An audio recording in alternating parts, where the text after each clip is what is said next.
بسم اللہ الرحمن الرحیم۔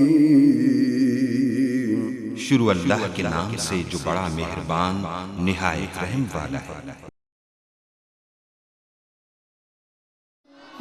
رب کو پیارے رب راضی ہے نہاتے، ان رب کو پیارے رب راضی ہے نہاتے، ایویں پیر چوم دے اسی اللہ والیاں دے، ان رب کو پیارے رب راضی ہے ناتے، ایویں پیر چوم دے اسی اللہ والیاں دے، ان رب کو پیارے خالق دی کل خدائی اے اناد بادشاہی، خالق دی کل خدائی اے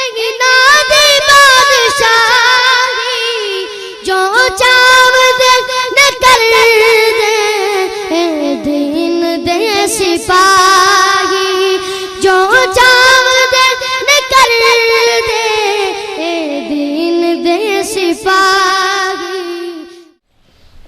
الحمدللہ نحمده ونستعینه ونستغفره ونؤمن به ونتوکل علیہ ونعوذ باللہ من شرور انفسنا ومن سیئات اعمالنا، من يهده الله فلا مضل له ومن يضلل فلا هادي له، ونشهد أن لا إله إلا الله وحده لا شريك له، ونشهد أن سيدنا وسندنا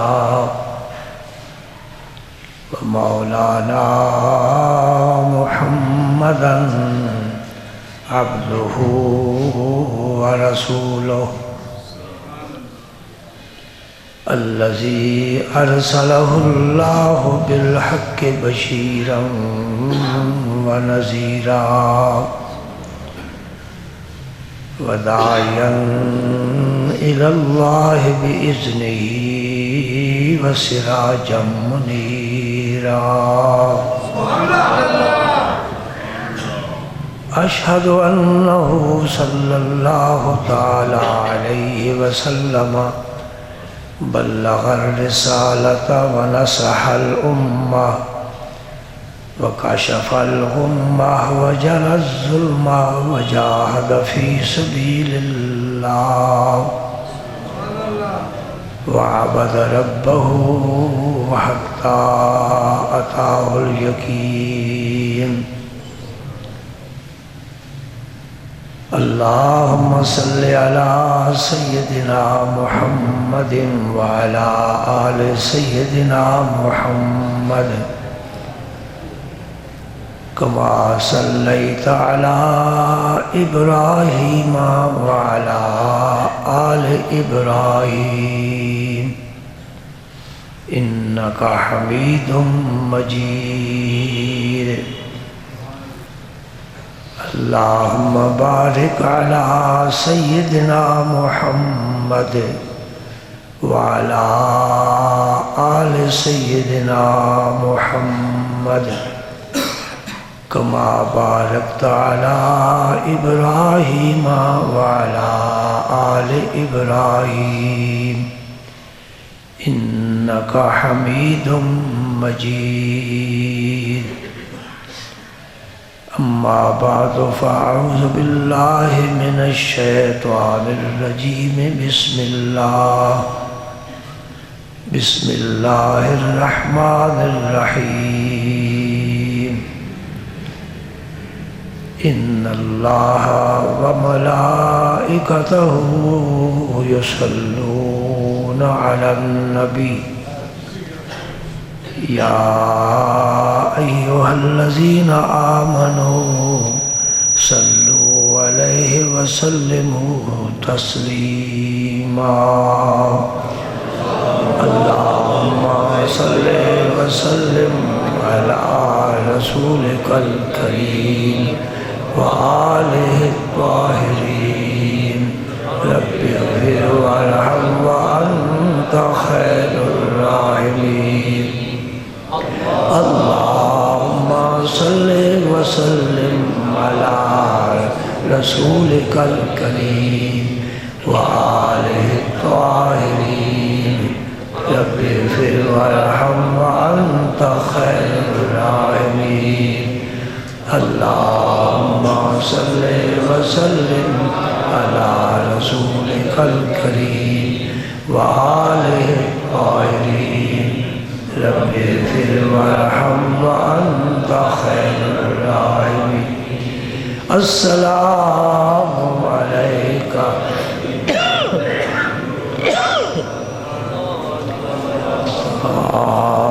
السلام عليك أيها النبي ورحمة الله وبركاته السلام عليك أيها النبي ورحمة الله وبركاته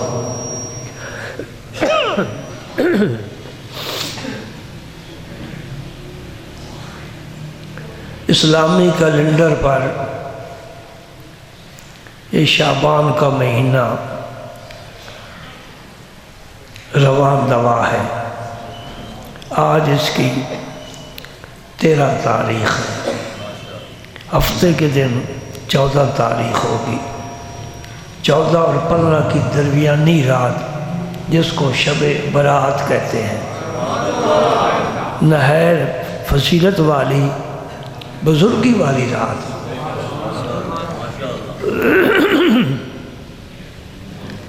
دن بھی سب اللہ کی، راتیں بھی سب اللہ کی، لیکن لیلۃ القدر کے پائے کی کوئی رات نہیں، اور دنوں میں جمعے کے برابر کوئی دن نہیں. اللہ پاک کا اپنا کرم ہے جس چیز کو فضیلت عطا فرما دے. سبحان اللہ. انسان کے جسم میں بھی بہت سے اعضاء ہیں. دل بھی ایک عضو ہے، آنکھ بھی عضو ہے، پاؤں بھی عضو ہے، لیکن جو مرتبہ دل کا ہے ساری دار و مدار ہی دل پر ہے. اللہ اکبر اللہ اکبر. بزرگ فرماتے ہیں ہر شب شب قدر اگر بدا نہیں، ہر رات ہی لیلۃ القدر بن جائے گی اگر تو اس رات کی قدر سمجھ سکے. جس رات تجھے اللہ سے نیاز حاصل ہو جائے وہ تیرے لیے شب قدر ہے. اللہ کے دوستوں کی ہر رات ہی مبارک ہوا کرتی تھی، اس لیے کہ ان کی زندگی کا معمول ہی یہی تھا کہ اللہ کو راضی کرنا ہے. اگر ہم بھی یہ مقصود بنا لیں کہ اللہ کو راضی کرنا ہے اور اللہ کو راضی رکھنا ہے تو قدم کبھی لغزش نہیں کھائے گا، آدمی نہیں پھسلے گا. اللہ پاک بندوں پر رحم فرماتا ہے، ان کے گناہ معاف کرنے کے لیے موقع فراہم کرتا ہے. یہ رات بھی رب نے اس لیے متعین فرمائی ہے بھائی غسل کر لو، ستھرے ہو جاؤ، پاک ہو جاؤ. اپنے گناہ معاف کرانا چاہتے ہو تو آ جاؤ، ہم تو ہر وقت معاف کرنے کے لیے تیار ہیں.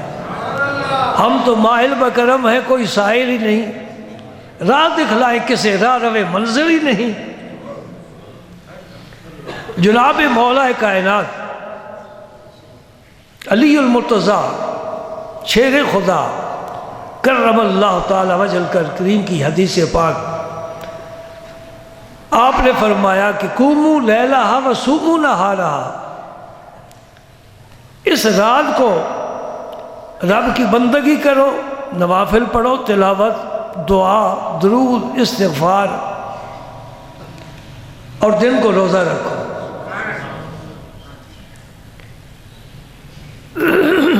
خود نبی کریم صلی اللہ علیہ وسلم کا یہ معمول تھا۔ وہاں تک تو کوئی پیغمبر بھی نہیں پہنچ سکتا، بے بھی معاف۔ نبی پاک صلی اللہ علیہ وسلم کی اداؤں کو کوئی نبی بھی نہیں اپنا سکتا، یہ میرے نبی کا معجزہ ہے۔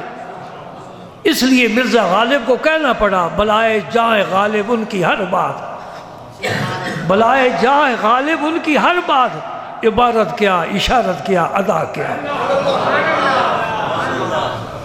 سبحان اللہ۔ کسی پیغمبر کے بارے نہ پڑھا ہے نہ کسی سے سنا ہے کہ ریت پر قدم رکھے، اتنا وزن ہے جسم کا، بشریت کا، اور نشان قدم کا نہ پڑے۔ میرے نبی کی شان ہے، واحد میرے نبی کی شان ہے۔ اور کسی پیغمبر کے بارے نہ پڑھا ہے نہ سنا ہے کہ پتھر پر قدم رکھے تو نشان پڑ جائے۔ یہ میرے نبی کی شان ہے۔ کبھی پتھر پر قدم رکھتے تو پتھر اس قدم کو اس طرح چومتا اور اس طرح چوس لیتا کہ اپنے اندر گھر بنا لیتا، اور ریت پر قدم رکھتے آپ یوں چل رہے ہیں کہ ریت کو خبر ہی نہیں ہے۔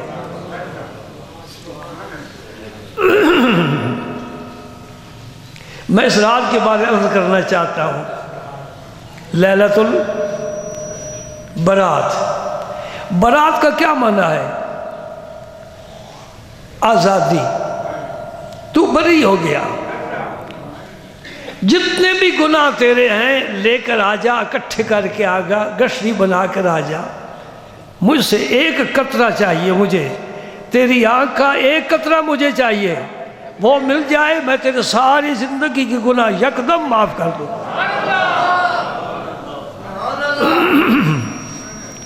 میں چاہتا ہوں کہ سرکار دو عالم صلی اللہ علیہ وسلم کا عمل میں آپ کے سامنے پیش کروں، پتہ چل جائے کہ نبی کریم صلی اللہ علیہ وسلم کا رات کا معمول کیا تھا۔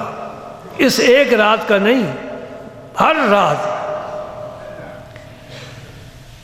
حدیث میں آتا ہے کہ آپ جب عشاء کی نماز سے فارغ ہو کر کاشانہ اقدس میں تشریف لاتے، ام المومنین عائشہ صدیقہ رضی اللہ تعالی عنہ سے پوچھتے، اجازت طلب کرتے، عائشہ مجھے اجازت ہے میں اپنے رب کو 4 سجدے کر لوں؟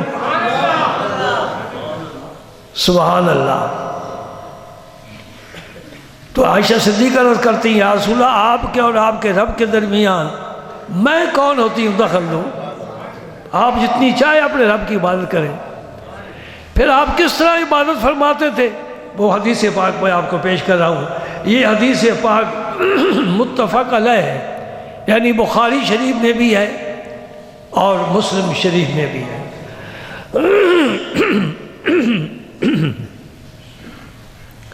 حضرت مغیرہ حضور کے صحابی ہے، وہ روایت فرماتے ہیں کہ رسول کریم صلی اللہ علیہ وسلم نے قیام فرمایا۔ دیکھو نا، یہ نفلی عبادت ہے، آپ کے بھی علم میں ہے۔ نفل کھڑے ہو کر پڑھے تو پورا ثواب، بیٹھ کر پڑھے تو آدھا ثواب۔ بوڑھا ہو، بیمار ہو، اسے بیٹھ کر اگر نفل وہ پڑھے تو کوئی حرج نہیں۔ جوان کو تو بیٹھ کر نہیں پڑھنا چاہیے، پورا ثواب لینا چاہیے۔ اگر پہلے مسئلہ معلوم نہیں تو آج معلوم ہو گیا تو دل کے ساتھ فیصلہ کرو، جس طرح باقی نماز کھڑے ہو کر پڑھتے ہیں نفل بھی کھڑے ہو کر پڑھیں گے۔ اور یہ مسئلہ بھی یاد رکھو، نبی کریم صلی اللہ علیہ وسلم کھڑے ہو کر نفل پڑھے تب بھی پورا ثواب ہے، بیٹھ کر پڑھے تب بھی پورا ثواب ہے۔ حضور کی شان ہی الگ ہے۔ حضور کے احکام ہی الگ ہے۔ قرآن حضور کے لیے نہیں نازل ہوا بلکہ ہمارے لیے نازل ہوا ہے۔ کتاب انزلنا الیک، یہ کتاب ہم نے آپ کی طرف نازل کی ہے، للناس، لوگوں کے لیے، آپ لوگوں کو بیان فرمائیں۔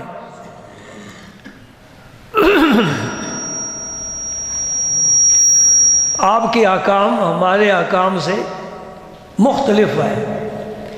اگر میں آپ کو ایک حضور کی ادا سناؤں تو پھر آپ کو لطف آئے گا نا۔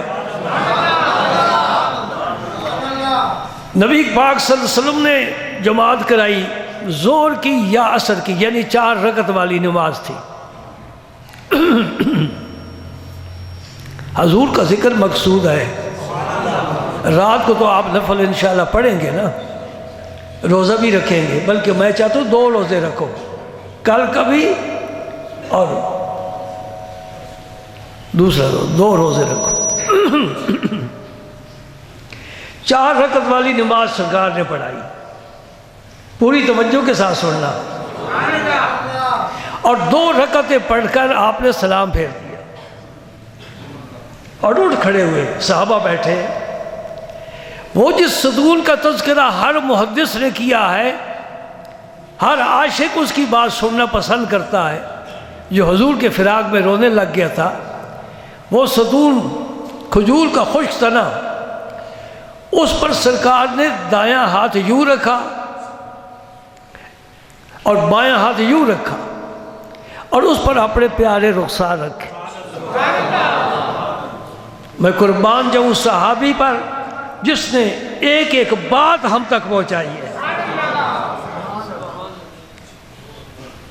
ستون پر ایک ہاتھ دایاں نیچے رکھا، بایاں اوپر رکھا، اس کے اوپر آپ نے رخسار مبارک کے، وہاں آپ کھڑے ہو گئے اور چہرے سے غضب ظاہر ہو رہا ہے، غضب۔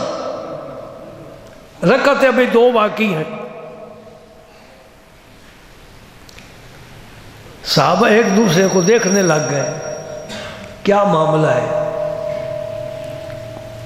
4 رکعت کی 2 ہو گئی ہیں، یہ حضور بھول گئے۔ ابوبکر صدیق کو جرت نہیں ہو رہی، بڑا جرت والا عمر ہے، وہ بھی خاموش ہے کہ چہرے مبارک سے غضب کے آثار نمایاں ہیں، بول نہیں سکتے، پوچھ نہیں سکتے۔ ایک صحابی ہے، ان کو ذوالیدین کا خطاب دیا گیا، یعنی ہاتھوں والا۔ ہاتھوں والا تو ہر آدمی ہوتا ہے نا، ان کے قدرتی 2 ہاتھ معمول سے زیادہ لمبے تھے۔ انہوں نے صحابہ سے کہا کہ میں پوچھتا ہوں آپ سے، یا رسول اللہ 2 معاف ہو گئی ہیں یا آپ بھول گئے ہیں؟ کیا میں نے کہا ہے؟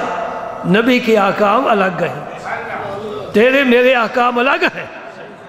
ہماری نماز اس وقت ہی ختم ہو جاتی جب ہم اٹھے ہیں اور چلے ہیں، چلنا بھی، پھر ستون کے ساتھ ٹیک لگانا، پھر لوگوں کی طرف دیکھنا، قبلہ بھی چھوڑ دیا، سارے کام نماز کے خلاف کر دیے، پھر بھی نماز مصطفیٰ کی قائم ہے۔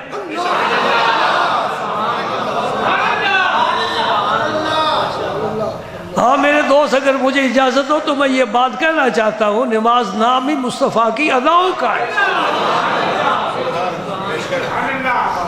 رب نے نماز نہیں پڑھی، یہ قیام بھی رسول اللہ کا ہے، سجود بھی رسول اللہ کا ہے۔ رب نہ سجدے کرتا ہے، نہ رکوع کرتا ہے، نہ قیام کرتا ہے، جو کیا ہے مصطفیٰ نے کیا ہے، امت کے لیے نمونہ بنا دیا ہے۔ تم میری اداؤں پر مٹتے رہو، میں تمہاری رائے صاف کرتا ہوں۔ سبحان اللہ۔ ذوالیدین اٹھے، حضور کے پاس تشریف حاضر ہوئے، یا رسول اللہ نماز کی رکعتیں 2 ہو گئی ہیں یا آپ بھول گئے ہیں؟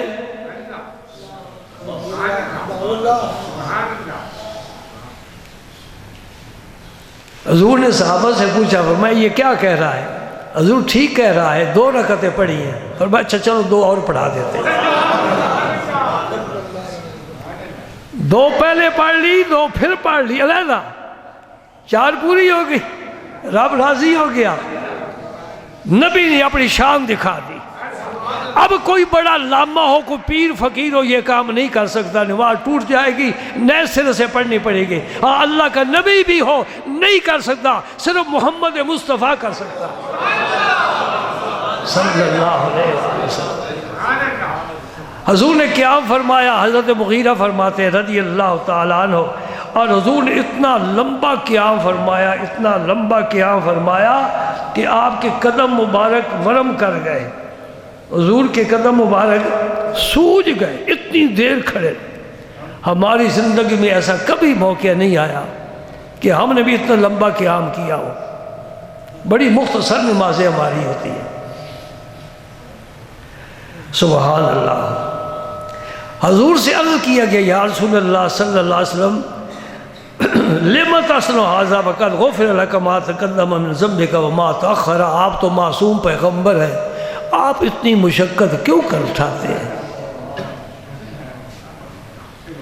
آپ معصوم پیغمبر ہیں، اتنی مشقت کیوں اٹھاتے ہیں؟ آپ نے فرمایا افلا اکون عبدا شکورا، کیا میں اپنے رب کا شکر گزار بندہ نہ بنوں؟ یا علی المرتضیٰ کا مجھے قول یاد آ رہا ہے، علی المرتضیٰ نے فرمایا کہ عبادت کرنا ثواب کی نیت سے کہ اس عمل پر ثواب ملے گا، یا اس نیت سے عبادت کرنا کہ جنت ملے گی، یہ تو کاروباری کام ہو گیا، یہ تو سوداگری ہے۔ اللہ کی بندگی کرے تو اس خیال سے کرے کہ اس کی مجھ پر نعمتیں بہت زیادہ ہیں، میں اپنے رب کا شکر ادا کر رہا ہوں۔ یہ اعلیٰ مقصد ہے۔ حضرت سیدنا ابو ہریرہ رضی اللہ تعالیٰ عنہ فرماتے ہیں ہر رات کو اللہ تعالیٰ اپنی شان کے لائق، یہ ہے متشابہات میں سے اپنی شان کے لائق آسمان دنیا پر نزول فرماتا ہے، تشریف لاتا ہے، اپنی شان کے لائق۔ ہمیں کوئی پتہ نہیں، ہمارا کچھ آنا جانا اور ہے، ہماری باتیں عاجز بندوں کی کیا ہے، اللہ پاک اپنی شان کے مطابق۔ یہی بات استاد لوگ بتاتے ہیں، یہ متشابہات میں سے ہے، سمجھ میں نہیں آنے والی۔ اس آسمان دنیا پر یہ بندوں کے بالکل قریب اس کی رحمت۔ متقدمین تو یہاں حذف مضاف نہیں مانتے تھے، متاخرین کہتے ہیں ینزل رحمت و رب، اللہ کی رحمت نزول فرماتی ہے۔ بارکیف اللہ اپنے بندوں کی طرف پوری طرح متوجہ ہوتا ہے اور کچھ عطا کرنا چاہتا ہے۔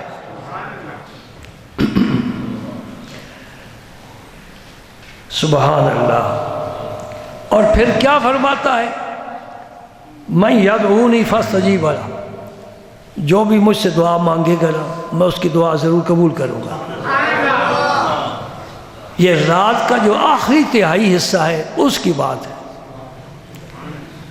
پہلا تہائی نوافل کے لیے استعمال کرو، درمیان والا کرو، ٹھیک ہے، لیکن افضل آخری تہائی حصہ ہے۔ رات کو 3 حصوں میں تقسیم کر لو، جو سحری والا حصہ ہے وہ افضل ترین ہے۔ اس لیے اگر پہلی رات کو نیند کر لی جائے تو طبیعت میں آمادگی پیدا ہو جائے گی، آخری رات کے حصے میں نوافل پڑھے جائے۔ کیا فرمایا؟ جو مجھ سے مانگے میں اس کی دعا کو ضرور قبول کروں گا۔ اب ہمیں رسول پاک نے بتا دیا کہ قبولیت دعا کا وہ بڑا پیارا وقت ہے، اور یہ ہر رات ہے، صرف شب برات کو نہیں، ہر رات۔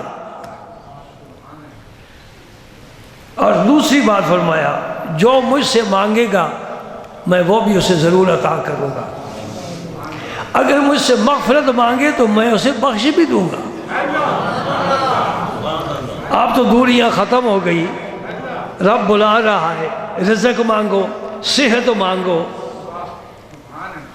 علم مانگو، مغفرت مانگو۔ خزانے بھرے ہوئے ہیں اور سب بندوں کے لیے ہے، لٹانا چاہتا ہے، دینا چاہتا ہے، اور بے حساب دینا چاہتا ہے۔ سبحان اللہ۔ حضرت جابر فرماتے کہ میں نے رسول کریم صلی اللہ علیہ وسلم سے سنا، آپ فرماتے ہیں کہ رات میں، پوری رات میں ایک لمحہ ایسا آتا ہے کہ اس لمحے بندہ رب سے جو کچھ مانگے گا ضرور عطا کیا جائے گا۔ وہ لمحہ چھپایا ہوا ہے لیلۃ القدر کی طرح، جس طرح پوری رمضان میں لیلۃ القدر کو چھپایا ہے، اس لیے تاکہ محنت کرو، سارا مہینہ ہی لیلۃ القدر تلاش کرو۔ اللہ کے دوست ساری راتوں کو اس لیے جاگتے تھے کہ وہ لمحہ بھی آ جائے گا جس لمحے میں دعا قبول ہوتی ہے۔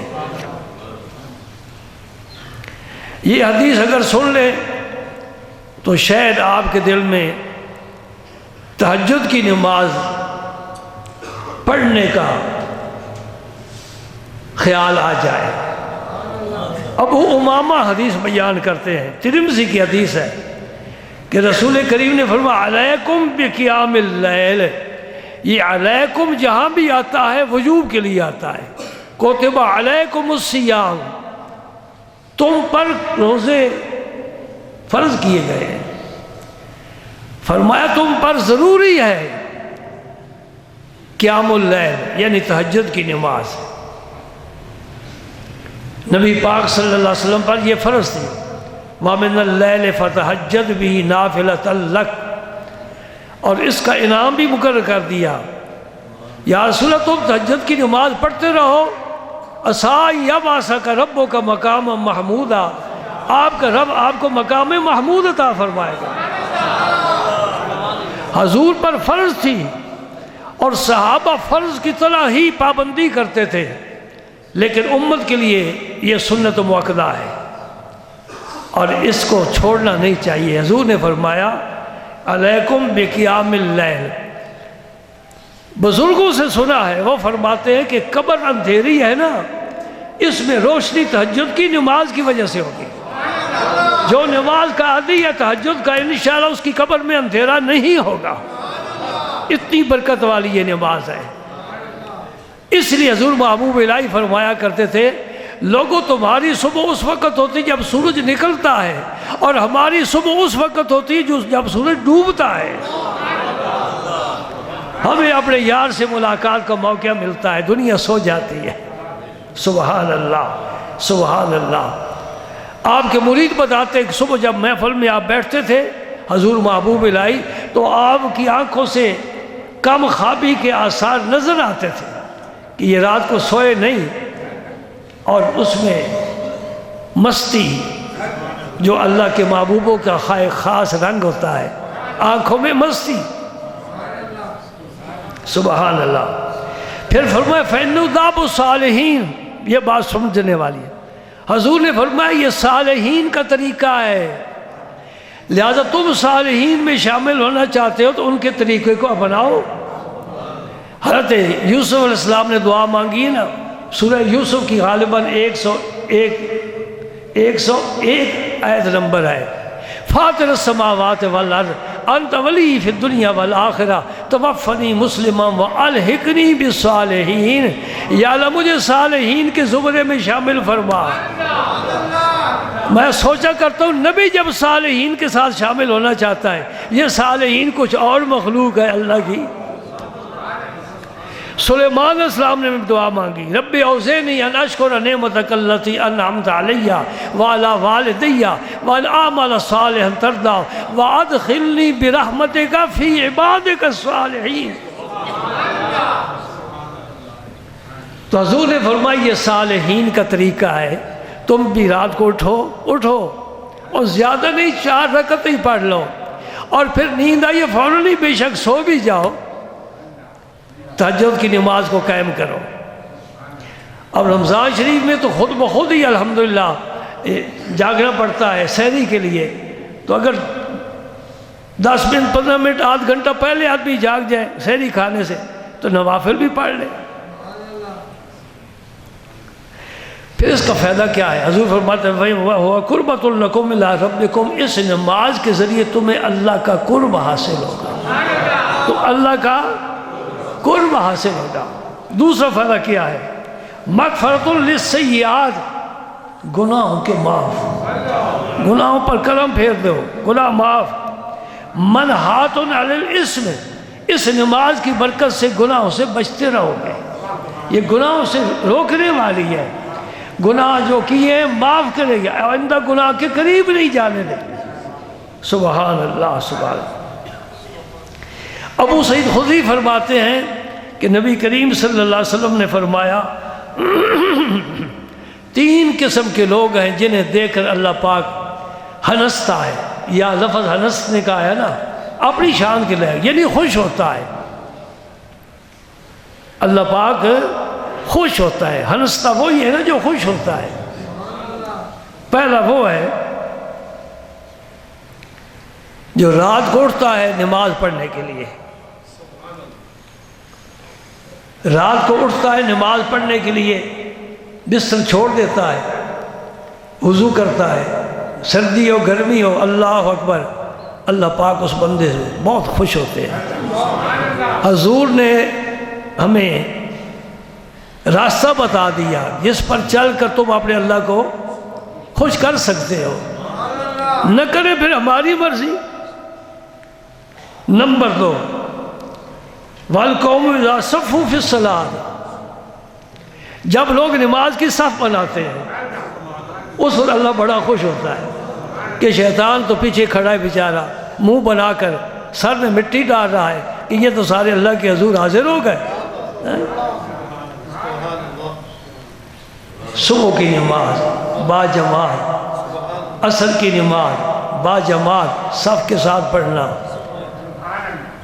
کوئی مرد ہی کام کرے گا نا۔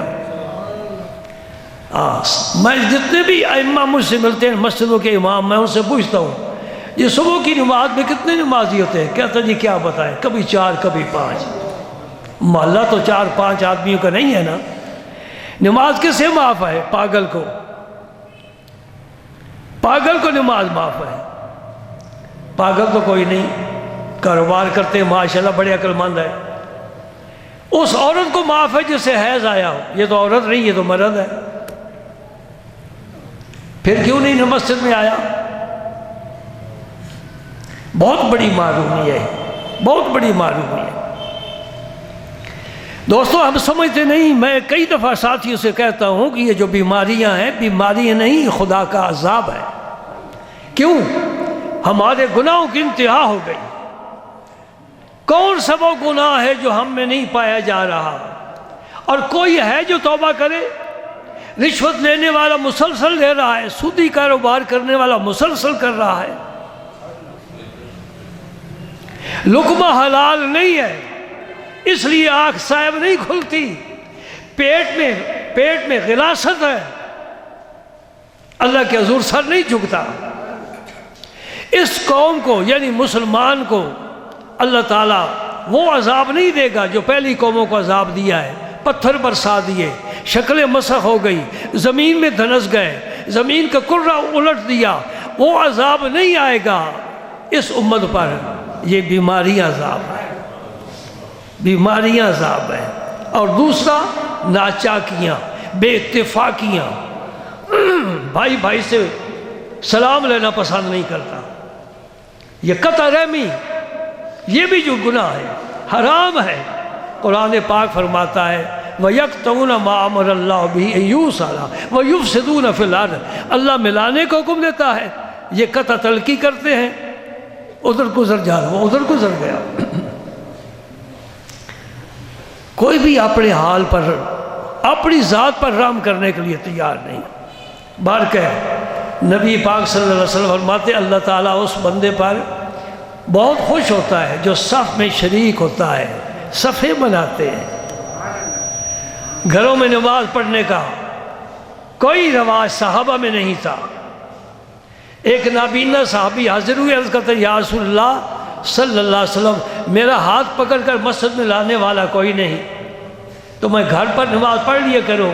فرما ہاں تجھے اجازت ہے۔ یا وہ اس کے جانے لگے نا، چند قدم چلے، حضور نے واپس بلا لیا، فرمایا ادھر آؤ، واپس آ گئے۔ فرمایا اذان سنتا ہے؟ جی سنتا ہوں۔ گھر نہیں پڑھ سکتا، مسجد میں آنا پڑے گا۔ وہ حکم منسوخ کر دیا۔ گھر نماز پڑھنے کی رعایت واپس کر دی، فرمایا مسجد میں آ، مسجدیں کیوں بنائی گئی ہیں، امام کیوں مقرر ہے؟ اگر گھروں میں ہی نمازیں پڑھنی ہیں عورتوں کی طرح، ہاں فرض مسجد میں پڑھو، سنت نفل گھر پڑھو۔ حضور فرمایا اپنے گھروں کو قبرستان نہ بناؤ، گھروں میں نمازیں پڑھو تاکہ بچے دیکھ کر وہ بھی عادی بن جائے، گھر والے بھی نمازیں پڑھیں۔ ہائے میرے اللہ میں کیا کروں، اتنا عام فریضہ۔ عمر فاروق سے پوچھو، وہ فرماتے جو نماز نہیں پڑھتا وہ مسلمان ہے ہی نہیں۔ یہ حضرت عمر فاروق کا فتویٰ ہے، جو نماز نہیں پڑھتا وہ مسلمان ہی نہیں ہے۔ اور ائمہ مجتہدین میں سے امام احمد بن حنبل فرماتے ہیں جو نماز نہیں پڑھتا وہ دائرہ اسلام سے خارج ہے، اس کا قتل کرنا جائز ہے اگر اسلامی حکومت ہو۔ اور ہمارے امام اعظم کیا فرماتے ہیں؟ فرماتے ہیں کہ جو نماز نہیں پڑھتا اسے جیل میں ڈال دو، جب تک توبہ نہ کرے جیل سے باہر نہ نکالو۔ توبہ کرے کہ آئندہ میں نماز پڑھوں گا، اس وقت تک اسے جیل سے باہر نہ نکالو۔ حضور کے زمانے پاک میں جو کلمہ پڑھتا تھا وہ نماز بھی پڑھتا تھا۔ ناممکن ہے کہ کلمہ پڑھے اور نماز نہ پڑھے۔ کیسا دور آ گیا کہ کلمہ پڑھتے ہیں نماز نہیں پڑھتے، زکوٰۃ نہیں دیتے۔ امیر لوگوں پر حج فرض ہے، فیکٹریوں والوں پر حج کے لیے نہیں جاتے، مشقت کا کام ہے، اور روزے گرمی کے وہ بھی تھوڑے ہی لوگ ہی رکھیں گے۔ لیکن میں اللہ، اے اللہ میں حیران ہوں تیرے حلم پر، تو سب کو پھر بھی دے رہا ہے، سب کو دے رہا ہے۔ ثنا کو پتا پتا ہے خدایا دم بدم تیرا، زمین و آسماں تیرے ہے، موجود و عدم تیرا، تیرا کھا کر تیرے شکوے کریں یا رب، تعجب ہے کہ ان پر بھی رہے لطف و کرم تیرا۔ تیرے نافرمان ہے پھر بھی ان کی گاڑی چلتی جا رہی ہے، سبحان اللہ۔ دوستو یہ مولویوں کا کام نہیں، یہ تمہارا بھی کام ہے۔ دوسروں کو تیار کرو، گھر والوں کو جگاؤ۔ وہ کتنا خوش نصیب ہے، نبی پاک اس کی تعریف فرما رہے ہیں، جو خود جاگتا ہے بیوی کو جگاتا ہے، وہ نہیں جاگتی تو پانی کی چھینٹے مارتا ہے۔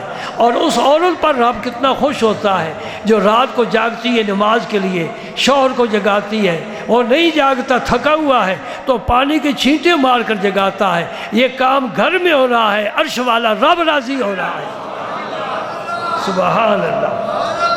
اور فرمایا وَالْقَوْمُ إِذَا صَفُّوا فِي قِتَالِ الْعَدُوِّ، اس صف پر بھی اللہ پاک اسے دیکھ کر بڑے خوش ہوتے ہیں جو دشمن کے مقابلے میں مجاہدین صف بنا کر کھڑے ہوتے ہیں اور اشارے کے منتظر ہیں۔ سبحان اللہ، سبحان اللہ، سبحان اللہ، سبحان اللہ،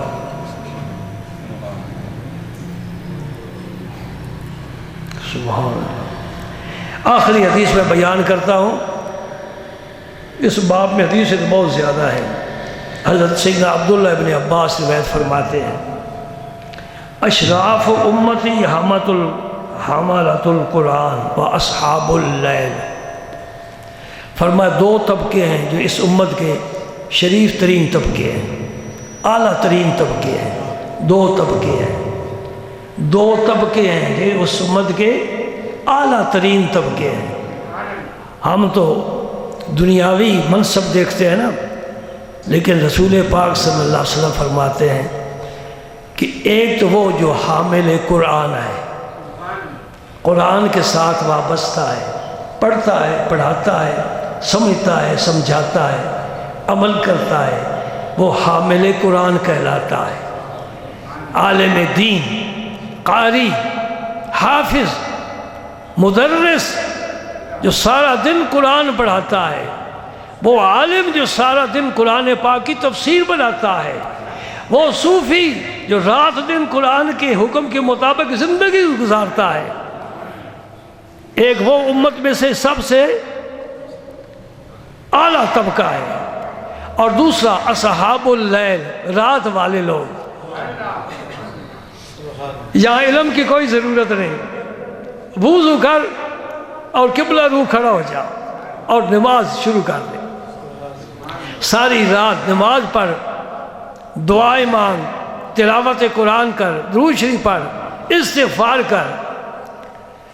جو بندہ اصحاب اللیل میں شامل ہو جائے، یہ عاجز اللہ کی رحمت پر بھروسہ کرتے ہوئے پورے وثوق کے ساتھ کہتا ہے، قیامت کے دن قسم کھا کر کہتا ہوں مجھے اللہ کی رحمت پر یقین ہے، میرے رسول کا فرمان ہے، قسم کھا کر کہتا ہوں قیامت کے دن اس کا چہرہ 14ویں کے چاند کی طرح چمکتا ہوگا،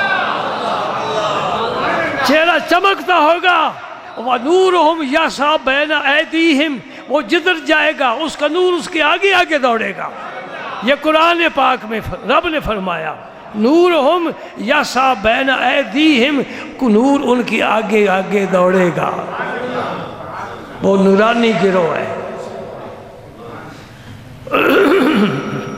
شب برات کے کوئی خاص نفل نہیں ہے۔ لوگ پوچھتے ہیں، میں نے بتایا تھا پچھلے جمعے حضور سیدنا زین العابدین رضی اللہ تعالی عنہ آپ دن رات میں 1000 نفل پڑھا کرتے تھے۔ 1000 نفل، کوئی مقرر نہیں، 10 پڑھو، 100 پڑھو، 50 پڑھو، 1000 پڑھو، جتنی صحت اجازت دے، جتنے تک شوق ساتھ دے۔ بلکہ اس رات کی قدر کرنی چاہیے۔ اور یہ بھی ضروری نہیں کہ آپ مسجدوں میں جائیں، اگر گھر میں آپ کو تنہائی مل سکتی ہے، علیحدہ کمرہ مل سکتا ہے، تو میرے خیال میں مسجد کی بجائے گھر میں نفل آپ پڑھیں، وہ سب سے زیادہ بہتر ہے کہ نوافل کے لیے گھر کا انتخاب حضور نے فرمایا۔ آپ بھی فرض مسجد میں ادا فرماتے تھے اور باقی نماز آپ اپنے حجرہ مبارکہ میں ادا فرمایا کرتے۔ میرے پیر و مرشد کا بھی یہی معمول تھا، فرائض مسجد میں اور سنت اور نفل اپنے حجرہ مبارک میں، اور اکثر بزرگان دین کا یہی طریقہ رہا ہے۔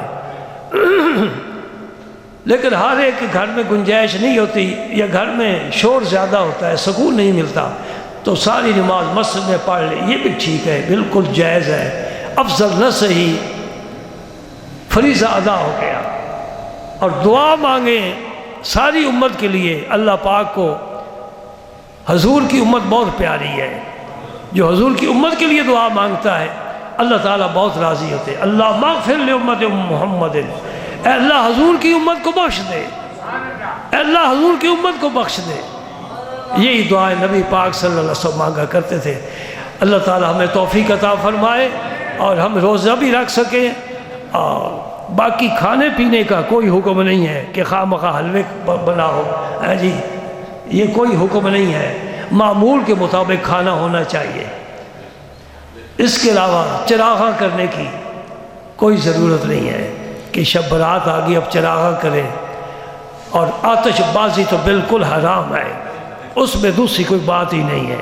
بچوں کو منع کرو، یا پٹاخے وغیرہ نہ چھوڑے، فرشتے آتے ہیں، فرشتوں کا زیادہ نزول ہوتا ہے اس رات کو، اور وہ ملاقات بھی کرتے ہیں۔ اور میں آپ کو ایک علامت بتا دیتا ہوں، فرشتہ مصافحہ بھی کرتا ہے، نمازی سے فرشتہ مصافحہ بھی کرتا ہے۔ مسجد میں بیٹھے ہوئے عبادت کر رہے ہو، فرشتے آتے ہیں، راضی ہوتے ہیں، خوش ہوتے ہیں، مصافحہ بھی کرتے ہیں۔ کیا پتہ چلے کہ میرے ساتھ فرشتے نے مصافحہ کیا؟ میں تجھے علامت بتاتا ہوں، اگر تجھ پر رقت طاری ہو جائے، آنکھوں سے آنسو جاری ہو جائے، سمجھ لو فرشتے نے میرے ساتھ معانقہ کیا۔